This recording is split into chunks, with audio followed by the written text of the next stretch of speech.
Hi, and welcome to another video.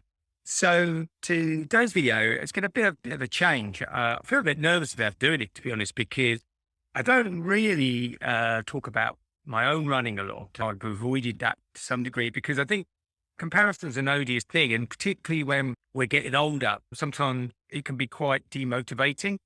But I've had a few comments over the last 2 or 3 months, people asking me, what plans I had, what I was doing and stuff like that. And far from an avalanche of requests, but I thought I would share something I've just recently done. And if it helps any of you, then that's great. And I'd welcome any. Before we get going, if you do like the videos, please, give us a like or subscribe because it really helps build with this small channel, especially with YouTube's lovely algorithm. So my talk today is going to be about, my half marathon experience I had just recently at the Brighton half marathon. I wanted to do a sub 130. That was my goal. I would have liked anywhere between 125 to 129. Now, what I actually ended up doing was 131.17, and the video is going to be very much about why that was, what I was pleased about, and what I wasn't pleased. What I was pleased about was about 5 weeks off my 58th birthday, I just ran the fastest half marathon I've ever run because my previous PB was about 134. So it's a good 3 minutes of that. So, and to give kind of some context to that, I've been running for many years. So, obviously, if I just started running at 55 when it's nearly 58, but I've been running, longer distances probably since my 30s. And I don't think I'm a bad runner. So the fact that I've managed to improve my running speed over the last 8 years, and particularly over the last 2 or 3 years, is I think really why I started this channel. And, I'm going to share why I think I've got faster. It was a B race. I'm actually training for the Brighton Marathon, which is about 6 weeks away.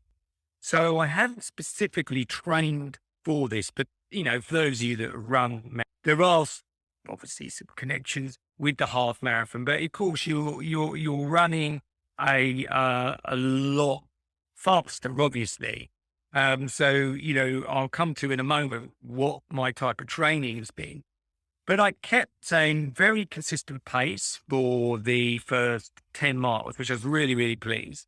The training that I'd been doing with some tempo runs, intervals, where I've been utilizing speed and also, maintaining a good level of kind of endurance while running faster. So doing things like tempo running, intervals really paid off. And I actually ended up doing my full 10-mile run as well.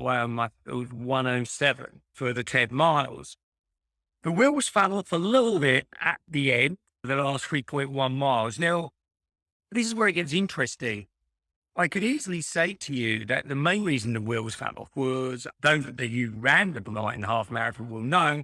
As we turned in, there was a hit. Well, it wasn't quite head on, but it was kind of like more or less head on, really strong wind. The British Met Office said it was a stiff breeze. Well, the Met Office never ever actually went out there and ran that, I don't think, on Sunday, because they wouldn't have called it a stiff breeze. Now, where it was funny was that I could easily blame that, for slowing me down, because I actually felt pretty good. It wasn't that I slowed down because I felt exhausted or ground down. It's just that I could go any faster, but I will come to why that's interesting. When I finished, as I say, I finished in 1:37.17. I was, I think, 36 in my age group. Now, the interesting thing about the way they did this age group was it was a decade. So it was from 50 to 59. Well, as I say, I'm nearly 58. If I'd been in the 60 age group a couple of years from now, I think I would have finished in the top 3 or 4 for my age group. So it's quite interesting when they do these decade-long age groups. I mean, it probably makes a little bit less difference if you're, 20 years younger, but when you're 50, it's quite interesting to kind of look at it and go, well, actually, what I wanted to know was the people who finished second and first, third in my age group. I was just curious to know if they were of nearer to my age, because that would have been quite interesting. And it's quite motivational for me. I know that there's a couple of club runners I run with that are very similar age to me who are knocking out kind of like, would knock out half marathon in 124, 123. And it's very inspirational to have that to kind of think, well, to not limit yourself, to be able to think, well, there are factors with that. I mean, genetics does have a part to play. Not all of us are going to be as fast as each other. It's just that some of us are going to be faster than someone else. But even so, I find it very, very inspirational, even if sometimes I don't think, or the likelihood of sometimes matching those types of runs is maybe possible or likely. I still find it motivational. And I suppose this is really where I decided to share this video, because if there's any of you out there in your 50s, late 50s, maybe 60s, thinking it's not possible, well, it is. And it is with a little bit of extra work. And it's also possible to improve your times. Now, obviously, the caveat here is if you really have been an elite runner all your life, then maybe you've set the bar at a certain height that may be difficult to ascertain new PBs perhaps into your like mid 50s, 60s. But if you've got like me, been kind of a fairly consistent, pretty good runner all your running life, or you're new to running, perhaps in your 40s and your 50s, there's definitely a good chance that you can improve by doing different things. So I was 398 overall out of 6,000. And so what's the learnings? Really longer term, bigger term, I've learned that over the last 3 or 4 years to really change the way I train and not get into dogma. I think probably about 10 years ago, if you'd have been talking to me, I would have said to you that my days of running fast, speed running, were over, that I was going to become a bit of a plodder. I was very focused on kind of low heart rate running, which had its value, by the way, things like math method and everything like that. I'm not here to be dogmatic in case that does not work, because of course it does. If you haven't laid down, or you need to lay down more of an aerobic kind of foundation to your running, of course it works. Because if you go out and try and do high levels of high intensity speed running and you haven't laid that foundation down, bits of you are going to break. And this is what tends to happen. And people go, right, the only way forward is for me to be slow and steady. The trouble is that the truth is always somewhere in the middle. And that doesn't make the sexy YouTube videos or blog posts or social media posts. But what I found is that to be the case, for me personally at least, is yet again, you could say I'm falling into the 80-20 way of training. But sometimes it's not 80-20, it may be 70-30 in the respect that I probably do about 80 to 70% of my training at those slower, steady paces, zone 1, zone 2s. But I also have, a couple of days with where I may be doing some speed training, some intervals, some tempo work, hill work. I found that's something I will just come to in a moment, actually. I found the hill work really useful, and it's really an Achilles heel of mine with strength, which brings me to, I could have easily blamed the headwind, but the reality is that people were going past me at that last part. Now, some of them, I could make an excuse. I could say, well, some of them may be 25 years younger than me, but that doesn't really help me. My assessment of it was I wasn't strong enough. And one of the areas I probably haven't been working hard enough on is my strength training. And, the reality is without that wind, the stats that might come up on the screen if I remember to edit this video properly, will be, I was consistent all the way through those 10 miles. Now, the easy thing for me to say is once that headwind came, I was bound to slow down. Probably, possibly, but what could have happened if I'd been stronger was the drop wouldn't have been as dramatic, and the likelihood that I would have probably gone under 130 more likely. So for me, the takeaways are for runners that are looking to do this sort of thing, especially if you're looking to do a faster half marathon, is not to do all your training at one place. Even if you're older, you're not too old for speed training. It may mean you've got to get that base down, that aerobic base down, and make sure it's there. It may not be full intensity running. It may be some sort of some fast parts of a run. So you might be just. I've said to a runner I'm coaching at the moment, she's a bit nervy of running fast, so it's a confidence thing really for her.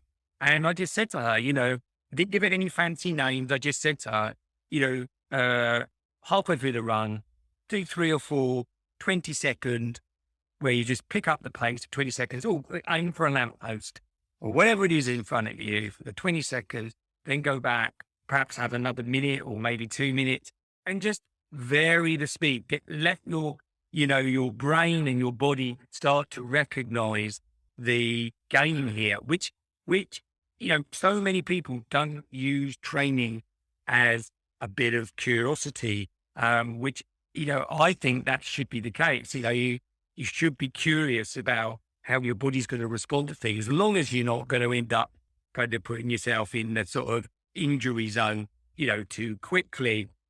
But that's where some sort of like listening to your body is the case. If you don't feel that you're up to, high intensity hill training, for example, or high intervals or reps, then, just do some sort of leg turners, where you're steady for, you know, 80, maybe even 90% of the run, but it's just sort of 10% of the run. You just pick that pace up a little bit, slow down, pick up, and you start to send yourself signals that, one, physically, you're sending signals to your brain, your body that, you've got this variation in place.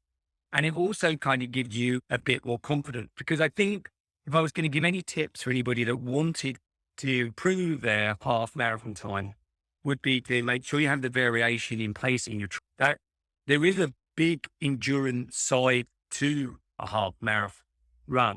It may not be comparative to a marathon. I don't think just because you do a certain time on a half marathon, you're going to do a certain time on a marathon. I don't think the two apply. I think they are two distinct different animals.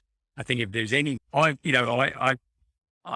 might be a slight comparison with a 10K with a half marathon, but you've got to have that built-in endurance to maintain a certain pace. And that's where I felt that my training has really helped me, that I really could, for the most part, maintain the pace I wanted to maintain over the best part of the run. And if I had my time again, I would probably do two things. One, make it an A race, make my training fit around that, which I will do at some point.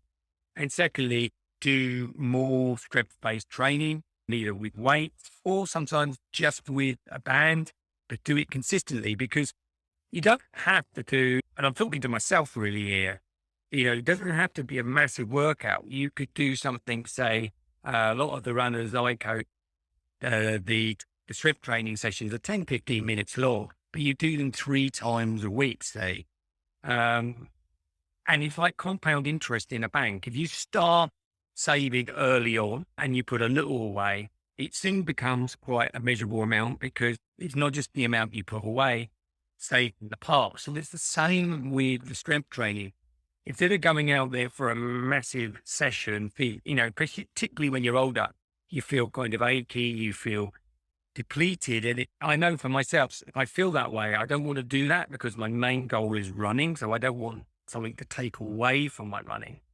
However, if you do a session that's only 10, 15 minutes and it doesn't feel like it does that, it encourages you to do it more often. And if you do it more often, you're more likely to get that compound impact from it over time that's going to make you stronger. And I think that was the takeaway for me in that half marathon. So I hope this has helped you, give you an idea of the sort of views I take with something like this. And I will share my results on my marathon, which will be, as I say, I think 10th of April. Any questions? You can always put them in the comments, or any thoughts. I really look forward to hearing them. Bye for now.